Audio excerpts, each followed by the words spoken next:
नमस्कार, Manoj Tiwari talk show में आपका स्वागत है। मेरा नाम है प्रज्ञावत्सल मिश्रा। विधानसभा चुनाव पूरे हुए 100 दिन पूरे हो चुके हैं और आज हमारे साथ हैं फाफामाऊ विधानसभा से बीजेपी विधायक गुरुप्रसाद मौर्य जी, जिनसे हम उनकी विधानसभा के बारे में बात करेंगे।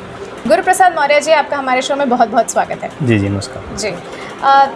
मेरा सबसे पहला सवाल आपसे ये होगा कि 10 साल बाद फिर से उसी विधानसभा से विधायक बने हैं, इस बार आप क्या चुनौतियाँ देख रहे हैं? देखिए, जनता के प्रति जी हमेशा उनकी सेवा करने में तत्पर रहना, ये सोच हम लोगों की है।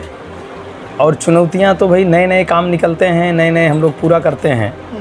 तो अभी तो चुनौतियां सबसे बड़ी आज तो किसान की ये चुनौती है जी कि बरसात नहीं हो रही है। हाँ। सबसे समस्या पानी की है कि भाई धान की रोपाई नहीं हो पा रही है, और जब बरसात नहीं हो पा रही है तो पेयजल की भी समस्या है।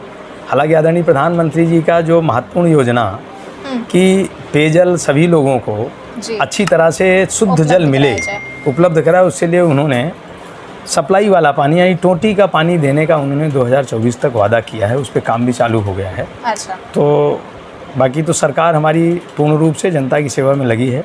अच्छा। और जो अंत्योदय योजना की गांव के आखिरी व्यक्ति तक, समाज के आखिरी व्यक्ति तक विकास पहुँचे जी, उस काम पे सरकार काफ़ी सफल है और आगे जो कहीं से कमियां आ रही हैं उसको पूरा किया जा रहा है। अच्छा, तो केंद्र सरकार की सारी योजनाओं को यहाँ पे मतलब कार्यान्वित किया जा रहा है? बिल्कुल बिल्कुल, केंद्र सरकार की जो भी योजनाएं हैं गांव तक, आखिरी व्यक्ति तक। अच्छा। आप लोगों को मालूम होगा कि भाई हर व्यक्ति के खाते में कोई चीज़ पहुंच पा रहा है। हाँ। तो बड़ी चीज़ है। अब तो कुछ नहीं कह सकता, उसके अकाउंट में जा रहा है।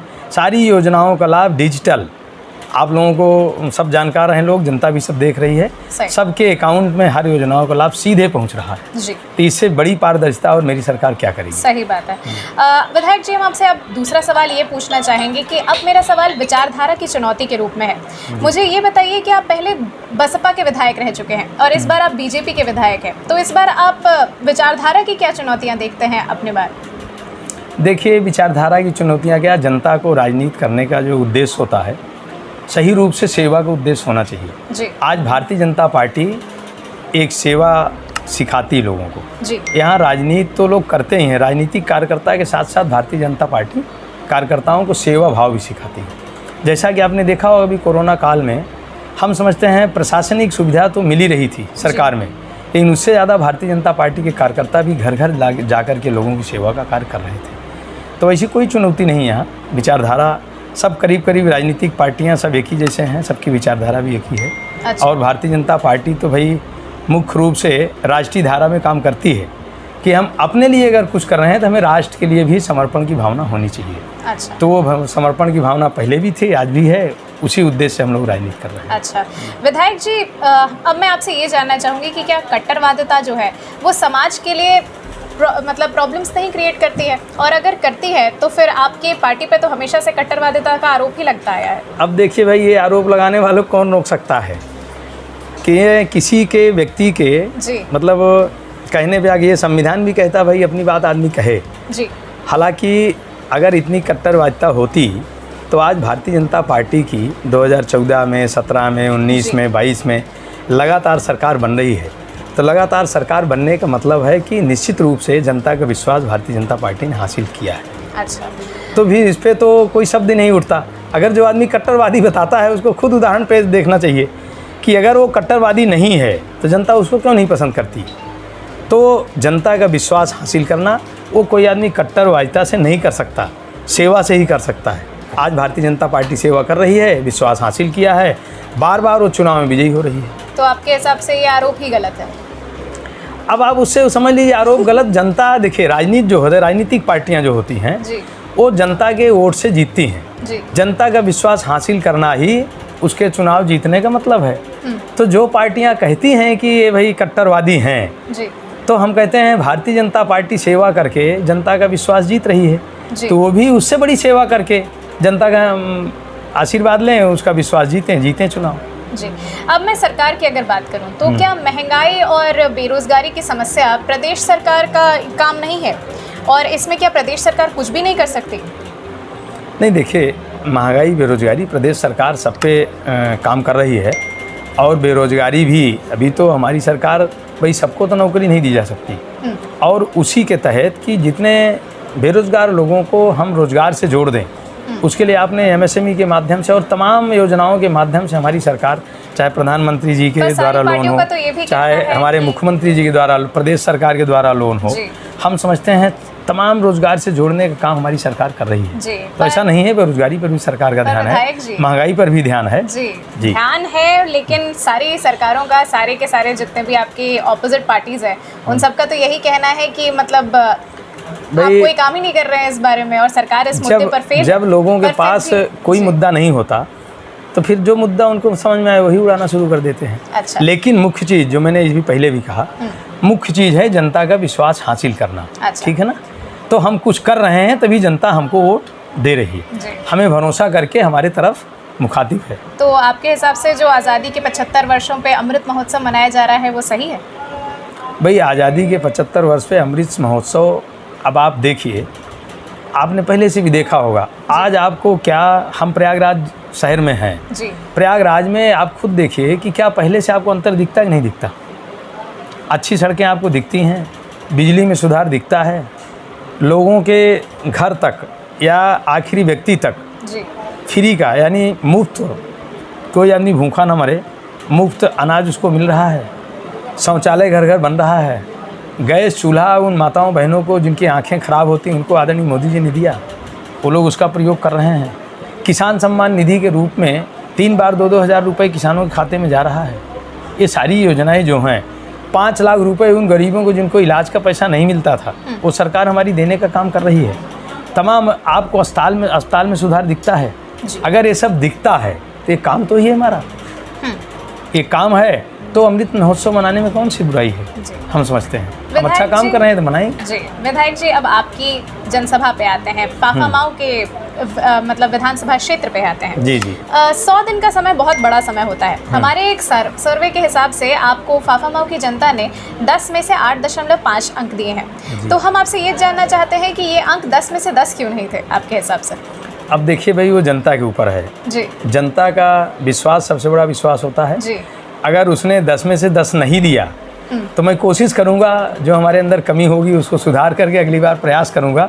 जब कोई सर्वे हो जी, तो उसमें हमें 10 में 10 मिले जी। ये तो आपने मेरी कमी बताया, हमें बहुत खुशी है। निंदक नियरे राखी आंगन को पिछवाए तो अच्छी बात है। अगर 1.5% हमें कम मिला है, 1.5 पॉइंट, तो उस 1.5 पॉइंट को पूरा करने के लिए कुछ आप लोगों से पूछेंगे, कुछ जनता के बीच में जाएंगे, मैं प्रयास करूंगा हमें 10 में 10 मिले जी। सर, फिर से फाफामाऊ की ही बात करते हैं। केंद्र सरकार की नीतियों के कारण सारी की सारी जो मुख्य सड़कें हैं उनका तो विकास कार्य बहुत अच्छी तरीके से हो रहा है, पर जो लिंक सड़कें हैं उन पर चलना दुश्वार है। बरसात में तो सब कुछ साफ हो जाता है, तो क्या इन लिंक सड़कों के लिए भी आपकी कोई योजना है? देखिए, लिंक मार्ग, अब जैसे भाई हमारा ग्राम पंचायत है, क्षेत्र पंचायत है, जिला पंचायत है, हम लोगों को थोड़ा बहुत जो विकास निधि मिलती है, हम लोग पूरा प्रयास करके छोटी छोटी सड़कें उसके माध्यम से बनवाने का काम करते हैं। अब बड़ी सड़कें पीडब्ल्यूडी के द्वारा और तमाम माध्यमों से बने, प्रधानमंत्री ग्राम सड़क योजना के माध्यम से लिंक सड़कों पर भी व्यापक पैमाने पर काम हो रहा है। हमारे ग्राम पंचायत में भी छोटी छोटी सड़कें वो लोग बना रहे हैं, नालियाँ बनाने का काम कर रहे हैं। लेकिन ये बिल्कुल सही है कि भाई जितनी मांग है उस हिसाब से, धन के हिसाब से ही काम होता है जी। तो बजट के हिसाब से काम होगा। धीरे धीरे उन सारी सड़कों को भी हम लोग ठीक करेंगे, जो लिंक मारेंगे वो भी ठीक हो जाएंगे। यहाँ मैं लेना चाहूँगी एक छोटा सा ब्रेक।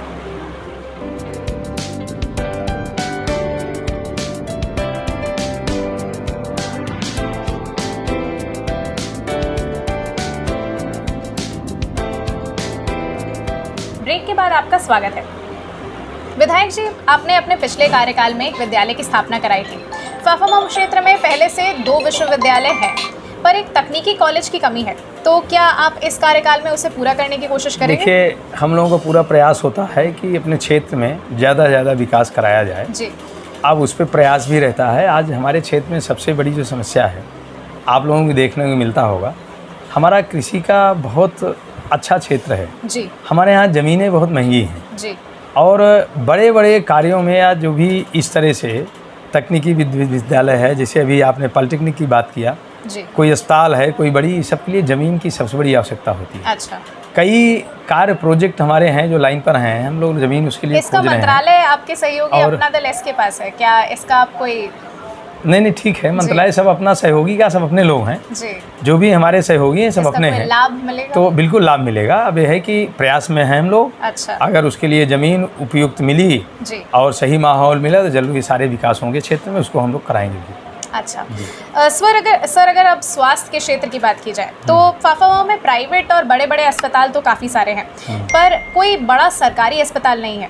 अब फाफामाओ जो है वो एक अब इलाहाबाद के एक अच्छे उपनगर के रूप में विकसित हो रहा है, तो क्या आपके कार्यकाल में हमें एक बड़े सरकारी अस्पताल के बारे में सुनने को मिलेगा? अरे भाई, होम्योपैथिक अस्पताल आपके यहाँ ही है फाफामाओ में जी। होम्योपैथिक मेडिकल कॉलेज फाफामाओ में ही है जी। और अब इसी बात को ध्यान में रख करके हमारे आदरणीय मुख्यमंत्री जी और प्रधानमंत्री जी हर ब्लॉक स्तर पे जी 50 से 100 बेड का अस्पताल देने का काम करने जा रहे हैं। अच्छा। तो ये बहुत बड़ी सुविधा होगी लोगों को, अगर हर क्षेत्र पंचायत स्तर पे एक बड़ा अस्पताल लोगों को मिल जाएगा, वो महिला के रूप में भी, जेंट्स के सभी के इलाज होंगे। तो हमें लगता है इसी को बात को ध्यान में रख कर के अच्छा इलाज लोगों का हो सके, हर विकास क्षेत्र स्तर पे बड़े बड़े अस्पताल की स्थापना हमारी सरकार कराने जा रही है। अब विधायक जी, मैं आपसे ये जानना चाहती हूँ कि श्रृंगेरपुर धाम को एक पर्यटन स्थल के रूप में विकसित करने के लिए आपकी क्या योजनाएं हैं? भाई, उसके लिए हमारी सरकार तो पहले से अच्छा बहुत बड़ा विकास वहाँ कर रही है। आप श्रृंगेरपुर जाकर देखेंगी तो निश्चित रूप से आपको वहाँ का विकास दिखेगा और परिवर्तन भी दिखेगा। अच्छा। और निश्चित रूप से आने वाले समय में श्रृंगेरपुर पूरे प्रदेश की नहीं, हम पूरे देश में नहीं, पूरे दुनिया में जी श्रृंगेरपुर एक ऐसा पर्यटक स्थल विकसित होगा कि जिसमें पूरे दुनिया के लोग वहाँ आएंगे और उसको पर्यटन स्थल के रूप में वहाँ दर्शन करेंगे, दर्शनार्थी के रूप में जाएंगे, पुण्य का लाभ उठाने का काम करेंगे। जी। अब विधायक जी, आपके काम की बात की जाए तो आपको नहीं लगता कि जनता अपने छोटे छोटे कामों में विधायकों को फंसा कर रखती है और इसी वजह से विधायक जो है वो नीतियाँ नहीं बना पाते हैं? देखिए, ये तो जैसे एक होता है ना, मनुष्य पैदाइशी स्वार्थी होता है जी, तो उसी तरह से जनता भी वो चाहती है हमारा काम प्राथमिकता पे हो। वो काम प्राथमिकता के रखने के चक्कर में, और सबसे बड़ी चीज़ जो है जी, पब्लिक, वो हर व्यक्ति अपने हिसाब से काम लेना चाहता है। कोई भी मेरे पास आएगा वो सोचेगा हमारे हिसाब से विधायक जी काम करें, सही बात। उसके हिसाब से काम नहीं होगा, सोचे गलत हो रहा है। लेकिन इसमें जहाँ न्याय की बात है, न्याय की बात तो यही है कि जनप्रतिनिधियों को भी मैं तो प्रयास करता हूँ कि भाई कोई भी व्यक्ति आए तो हम दोनों तरफ से पता करें क्या कौन ये सही कह रहा है, ये सही कह रहा है, जो सही हो उसको अधिकारी कर्मचारियों से बात करके उसको न्याय दिलाने का प्रयास किया जाए। हम लोग इसको करते भी हैं और कर भी रहे हैं। अब बाकी तो ये जनता है, पब्लिक है, भाई उसका काम रहेगा, मेरे पास आएगी, मैं उसका समय दूंगा, वो हमारा समय लेगी, ये तो लगातार चलता रहेगा। जी सर, एक विधायक के रूप में आप अपने सदन में क्या भूमिका देखते हैं? क्या इस बार भी आप बैक बेंचर रहेंगे या आप फ्रंट में आके कुछ और काम करना चाहते हैं? देखिए भाई, सत्ता पक्ष का विधायक सदन में जी, सरकार का पक्ष ही विधायक का पक्ष है, सही बात, ये आपको मालूम होगा जी। तो बाकी लिखा पढ़ी और सारे अपने काम विधानसभा के विकास के बारे में तो हम लोग सक्रिय रहते हैं, लेकिन अब विपक्षी की तरह खड़े होकर के हम बात करें, ये तो विपक्ष का आदमी ही कर सकता है। और एक चीज़ जैसे एक ट्रेंड बन गया है, सत्ता पक्ष का आदमी चाहे जितना अच्छा काम करे विपक्ष वाला कहेगा खराब है, तो भाई कुछ तो अच्छा होता है, सही बात। लेकिन ठीक है, विपक्ष भी होना चाहिए। जब तक मजबूत विपक्ष नहीं होता तब तक काम करने में आनंद नहीं आता। और जहाँ तक रहा सवाल अपने क्षेत्र के बारे में, तो अपने क्षेत्र के बारे में जिस तरह से भी हमारे क्षेत्र का विकास होगा वो सारे काम हम लोग करते हैं और करते रहेंगे। जी। अब गुरुप्रसाद मौर्य जी, आप ये बताइए कि आपके इस क्षेत्र के पूर्व विधायक जो थे वो भी आपकी ही पार्टी से थे, तो आप क्या मानते हैं कि पूर्व विधायक ने ढंग से अपने काम नहीं किए थे, इसी वजह से उनका टिकट कटा? नहीं, ऐसी कोई बात नहीं है, ये पार्टी के अपने निर्णय हैं। अच्छा। उन्होंने अपनी पूरी जिम्मेदारी से काम किया था, उन्होंने जनता के साथ ईमानदारी से मेहनत किया, काम किया, विकास भी किया। अब पार्टी को जो भी उसके मन में आया हो, निर्णय लेने की बात हो, जो भी बात हो, उन्होंने निर्णय लिया। आज भी वो पार्टी में हमारे साथ काम कर रहे हैं। अच्छा। हम उसमें उनके साथ काम कर रहे हैं, आज वो मेरे साथ काम कर रहे हैं। अच्छा। तो कोई ऐसी बात नहीं, उन्होंने ईमानदारी से काम किया जनता जी। का। विधायक जी, ये भी सुनने में आता है कि योगी सरकार जो है वो अपने विधायकों की लगाम कसकर रखती है और विधायकों की जो अफसर हैं वो बात नहीं सुनते, ये कितना सच है?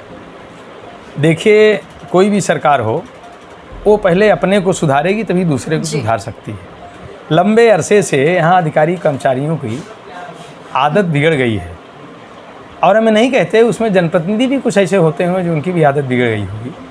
तो आदरणीय मुख्यमंत्री जी चूँकि लंबे अरसे से वो राजनीति कर रहे हैं, राजनीति के मजे हुए खिलाड़ी हैं, एक सफल मुख्यमंत्री हैं, उसके रूप में उनकी ये सोच होगी और ऐसा लगाम कसने का मतलब ये नहीं है कि उनका सही काम भी वो नहीं सुनते। अच्छा। लगाम कसने का मतलब ये है कि मेरी तरफ से कोई ऐसी बात ना हो कि हम जवाब दे ही हो, इसलिए वो प्रयास करते हैं कि हमारे लोग जो हैं वो ईमानदारी से मेहनत से काम करें, जनता की सेवा करें। यही आप उसको लगाम कसना समझ लीजिए, या समझ लीजिए कि भाई वो अपने लोगों को सही सलाह देते हैं। और रही बात अधिकारी कर्मचारियों की बात, तो भाई लंबे समय से जिन लोगों की आदत खराब हो गई है, आदरणीय मुख्यमंत्री जी सुधार तो रहे हैं, सही बात, लेकिन उनके सुधरने में भी समय लग रहा है, तो धीरे धीरे सब सुधर जाएंगे, लाइन पे आ जाएंगे, काम करना शुरू कर देंगे। जी अब कुछ लोग कर भी रहे हैं, आप लोग देख रहे हैं, ऐसी बात नहीं है। ये भी बात है। सर, आप क्या वजह मानते हैं कि विधायक जो है वो विधायी कार्य छोड़कर ट्रांसफर और पोस्टिंग वगैरह में ज़्यादा लगे रहते हैं? अब जब मुख्यमंत्री के बिना अनुमति के ये सब कुछ होना नहीं है, तो क्या ये विधायक का नुकसान नहीं हो गया? देखिए, वो विधायकों की भी अपनी एक समस्या है। समस्या ये है कि भाई वो जहाँ के जनप्रतिनिधि हैं जी, वहाँ के लोग तो उन्हीं के पास जाएंगे। अब उनके पास जाएंगे तो चिट्ठी पत्री लिखना कहना तो उनके बस में है, उसको वो करते हैं। हाँ। लेकिन जहाँ तक ये सवाल है, अगर आज इसके पहले भी आपने कई क्वेश्चन पूछा इस सब्जेक्ट पर कि विधायकों के यहाँ भीड़ लगती है, लाइन लगाते हैं। हमें मानते हैं कि जनप्रतिनिधियों का कहना अधिकारियों से होता है कि भाई इस काम को ऐसे कर दीजिए, लेकिन निर्णय लेना उनका काम है। अगर आज नीचे से लेकर ऊपर तक अधिकारी कर्मचारी ईमानदारी से काम करें, चपरासी से लेकर डीएम तक उसी में सब आ जाते हैं, ईमानदारी से जनता के काम का निपटारा करें, तो हम समझते हैं जनप्रतिनिधियों के साथ पास भीड़ लगना बंद हो जाएगी। तो कहीं ना कहीं से ये समस्या है। अगर उनकी ये बात आती है कि मेरे ऊपर ये प्रेशर देते हैं, दबाव देते हैं, तो प्रेशर और दबाव देना अलग की बात है, लेकिन निर्णय लेना, काम करना उनका काम है। हमारा काम है विधानसभा में बैठ कर के नीतियों को बनाना, उनका काम है यहाँ पालन करवाना, लागू करवाना। अगर वो ईमानदारी से लागू नीचे से ऊपर तक करवा दें, तो हम समझते हैं किसी भी जनप्रतिनिधि के यहाँ भीड़ लगना बंद हो जाएगी। यही मेरा कहना है। जी, सही बात है। विधायक जी, पिछली बार प्रयागराज से काफ़ी ज़्यादा मंत्री थे, आपको नहीं लगता इस बार कम प्रतिनिधित्व दिया गया है? प्रयागराज से बड़े बड़े मंत्री हैं जी। आदरणीय उप मुख्यमंत्री श्री केशव प्रसाद मौर्य जी उप मुख्यमंत्री हैं। तो उप मुख्यमंत्री में तो सब समा जाता है भाई। मुख्यमंत्री जी के पास बाद उप मुख्यमंत्री आदरणीय नंदी जी हैं। तो अब हम समझते हैं कि बहुत बड़ा प्रदेश है, कई जनपद हैं, तो जो हिस्सा मिला वो हम समझते हैं पर्याप्त है जी। तो इस पे तो हम लगते हैं कोई ऐसी बात नहीं है इसमें कि कम मिला ज़्यादा मिला, जो कुछ मिला बहुत मिला है। और प्रयागराज को तो हम समझते हैं आदरणीय उप मुख्यमंत्री श्री केशव प्रसाद मौर्य जी ने नया प्रयागराज बनाने का काम किया। और जो आदमी 8-10 साल पहले प्रयागराज में आया रहा होगा, आज वो प्रयागराज आता होगा तो हम समझते हैं वो पहचान भी नहीं पाता होगा कि वही हमारा प्रयागराज है जी। तो बड़े बड़े काम हो रहे हैं, वो आदरणीय उप मुख्यमंत्री जी की देन है। मुख्यमंत्री जी के नेतृत्व में प्रयागराज का विकास बहुत हुआ है। अच्छा, अब मैं गुरु प्रसाद मौर्य जी से ये जानना चाहूँगी कि गुरु प्रसाद मौर्य जी अपने कार्यकाल में फाफामऊ को कितना बदल पाएंगे? देखिए, निरंतर विकास के कार्यों में फाफामऊ क्षेत्र को बदलने का प्रयास हम लोग करते हैं। अच्छा। और सबसे बड़ी चीज़ राजनीति में ये है कि अपने समर्थकों के साथ साथ पूरे क्षेत्र की उन सारी जनता का विश्वास हासिल करना, उनके बीच में रह कर के उनके समस्याओं को सुनना और लगातार उसके निदान के लिए प्रयास करना जी। तो ये प्रयास रेगुलर मेरा जारी रहेगा जी। और अगर रेगुलर जारी रहेगा तो हमें लगता है उसका परिणाम भी देखने को मिलेगा। और अभी से हम क्या बताएं, आप यहीं हैं, धीरे धीरे आप देखिएगा, 100 दिन हो गया, 200 दिन होगा, हाँ। जो परिवर्तन होगा, जो बदलता नजर आएगा, आपको देखने को मिलेगा जी। सर, चुनाव बाद आपको जीत मिली, पर आपने कभी समीक्षा की कि अगर सपा प्रत्याशी कोई और होता तो शायद आपको मुश्किल आती? देखिए, चुनाव जनता जिताती है। अच्छा। और उसमें सपा प्रत्याशी कौन है कौन नहीं, अब विशेष रूप से हम तो राजनीति जीत हार के लिए नहीं करते। अच्छा। राजनीति का मतलब एक जनता की जनसेवा करने का उद्देश्य है। उसमें पार्टी ने हमको इस काबिल समझा, उन्होंने कैंडिडेट बना दिया, हम लड़ गए। जनता ने भरोसा दिखाया और पार्टी को वोट दिया, हम जीत गए। अब मेरा काम है जनता की सेवा करना। तो मेरे कहने का मतलब कैंडिडेट माने नहीं रखता, पब्लिक का विश्वास माने रखता है जी। और जनता ने वो निर्णय दिया, जो निर्णय दिया आपके सामने है। आगे भी जनता जो निर्णय देगी आपके सामने होगा। इसमें कैंडिडेट कोई बीच में हमारी ख्याल से आड़े हाथे नहीं आता। अच्छा, अब गुरु प्रसाद मौर्य जी, मैं आपसे ये जानना चाहती हूँ कि बीजेपी सत्ताधारी पक्ष की पार्टी है और सबसे बड़ी पार्टी है इस वक्त, पर उस पर हमेशा से आरोप लगता आया है कि वह धर्म की राजनीति करती है, नफरत फैलाने की राजनीति करती है। क्या ये लोकतंत्र में एक स्वस्थ परंपरा है? देखिए, लोकतंत्र हो कहीं भी हो, जनप्रतिनिधि हो या अधिकारी कर्मचारी हो, कोई व्यापारी हो, किसी भी क्षेत्र में शिक्षक हो, विद्यार्थी हो, मजदूर हो, धार्मिक होना आवश्यक है। जैसे आदमी जहाँ ये समझ लेता है सब कुछ हम ही हैं, तो हमें लगता है कि हम जो है वो बहुत ख़राब चीज़ है। तो धार्मिक होना कोई ख़राब बात नहीं है, और धार्मिक होकर के दूसरे को सुख को अपना सुख, दूसरे को दुख को अपना दुख समझना जी। ये हम समझते हैं। अगर संवेदनशील जनप्रतिनिधि नहीं होगा तो हमें लगता है अगर भारतीय जनता पार्टी धार्मिक है, भारतीय जनता पार्टी के लोग धार्मिक हैं, जी। तो कोई इसको गलत कहता है तो मैं नहीं समझ पाता वो किस आईने में देख करके गलत कह रहा है, लेकिन कहना नहीं चाहिए उसको। अच्छा। वो भी धार्मिक हो जाए भाई। धार्मिक होने का मतलब ये नहीं किसी के साथ गलत करना। हाँ। धार्मिक होने का मतलब ये है कि हम दूसरे को सुख को अपना सुख समझें, दूसरे के दुख को भी अपना दुख समझें, जी। उसके सुख दुख में शामिल रहें और एक दूसरे से मेल जोल मिलाकर के अपनी बात को आगे बढ़ाएं। जी। हमें तो धार्मिक होने का ही मतलब लगता है।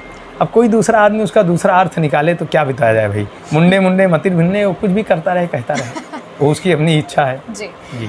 सर, अब मैं आपसे ये जानना चाहूँगी कि कांवड़ यात्रा के दौरान जो यातायात में दिक्कतें आती हैं उसका कोई परमानेंट सोल्यूशन नहीं होना चाहिए, कुछ तो समाधान निकलना चाहिए। क्या इस पर आपके ख्याल पहले जुदा थे?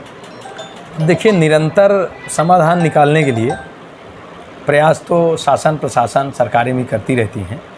अब यह है कि जैसे कोई नई चीज़ बनाए तो नई समस्या है तो उसका समाधान निकालते हैं। हाँ। फिर कोई नई चीज़ बनी, उसकी नई समस्या है तो उसका समाधान निकालते हैं। हाँ। तो उसके समाधान के लिए हम लोग भी प्रयास करते हैं और प्रशासन भी प्रयास करता रहता है। और ऐसी कोई समस्याएं अगर आपके निगाह में हैं तो ज़रूर उस पर हम लोग कोशिश करेंगे, उसका समाधान होगा। जी। और बाकी जो समस्याएं हमारे सामने आती हैं उस समस्याओं का समाधान के लिए हम लोग अधिकारी कर्मचारियों से बात करते रहते हैं। सर, आपसे बात करने के लिए बहुत सारी बातें आती हैं, पर लास्ट में मैं ये जानना चाहती हूँ कि फाफामऊ क्षेत्र के विकास में स्वास्थ्य, शिक्षा, सुरक्षा, सड़क, बिजली तो अब आती नहीं है, और पानी के लिए आपके अगले 5 साल की क्या योजना है? देखिए, प्रधानमंत्री जी ही कह चुके हैं कि 2024 तक हम घर घर पानी पहुंचाएंगे और उस पर काम भी शुरू हो गया है। तो हमें लगता है आपको अगले 5 साल में ये जो माननीय प्रधानमंत्री जी का कोई भी योजना अगर वो लाए हैं जी। तो उन्होंने जात के आधार पे, धर्म के आधार पे, व्यक्ति के आधार पे नहीं लाए। जैसे उन्होंने किसान सम्मान निधि की बात किया तो उन्होंने कहा उस श्रेणी में जितने भी किसान आएंगे पूरे भारत के हम सबको देंगे। उन्होंने शौचालय की बात किया तो उन्होंने कहा कि जितने भी लोग हैं उस श्रेणी में आएंगे हम सबको शौचालय देंगे। सही बात। तो मेरे कहने में अगर पानी की भी उन्होंने बात किया है तो उन्होंने किसी व्यक्ति विशेष, प्रदेश, जिला, क्षेत्र के आधार पे, जाति धर्म के आधार पे नहीं किया, सबके लिए किया है। तो सबको पानी प्रधानमंत्री जी 2024 तक देंगे, उनका वादा है। प्रधानमंत्री वही मेरा वादा है। पर विधायक जी क्या करेंगे? तो मैं बता तो रहा हूँ, जो उनकी योजना वही मेरी योजना है। हम भी उसमें सहयोग करेंगे। अच्छा। अब अंत में मैं आपसे यही जानना चाहूँगी कि फाफामऊ की जनता के लिए आपका क्या संदेश होगा? देखिए, फाफामऊ जनता को मैं बार बार धन्यवाद देता हूँ, आभार व्यक्त करता हूँ कि उन्होंने मेरे ऊपर भरोसा जताया और हमें फिर से दूसरी बार विधानसभा में पहुंचाने का काम किया। तो अब उनके साथ मैंने क्या किया था वो तो वो लोग जानेंगे, वो बताएंगे। लेकिन फिर मैं जिस तरह से उन्होंने मेरे ऊपर भरोसा जताया, मैं निरंतर उनके विकास के लिए, उनके काम के लिए और उनको कोई दिक्कत ना आने पाए उसके लिए निरंतर मैं प्रयास करता रहूँगा, उनके सुख दुख में शामिल होता रहूँगा। और फिर से फाफामऊ की जनता को बहुत बहुत आभार व्यक्त करता हूँ, धन्यवाद देता हूँ कि उन्होंने मेरे ऊपर भरोसा जताया और भारतीय जनता पार्टी को जीत के उस दहलीज तक पहुंचाया और फिर से दूसरी बार पूर्ण बहुमत की सरकार बनाया। इसके लिए फाफामऊ जनता को बहुत बहुत धन्यवाद, आभार। जी। गुरुप्रसाद मौर्य जी, आपका हमारे शो में हिस्सा लेने के लिए बहुत बहुत धन्यवाद। धन्यवाद, नमस्कार। तो जैसा कि आपने देखा, हमारे साथ थे फाफामऊ विधानसभा से बीजेपी विधायक गुरुप्रसाद मौर्य जी, जिन्होंने हमें फाफामऊ की जनता के बारे में काफ़ी कुछ बताया। उन्होंने उस विधानसभा क्षेत्र के बारे में काफ़ी कुछ बताया, अपने विकास योजनाओं के बारे में बताया। ऐसे ही कई दिग्गज नेताओं से आपकी मुलाकात हम कराते रहेंगे। देखते रहिए मनोज तिवारी टॉक शो। इजाज़त दीजिए मुझे, यानी कि प्रज्ञावत्सल मिश्रा को।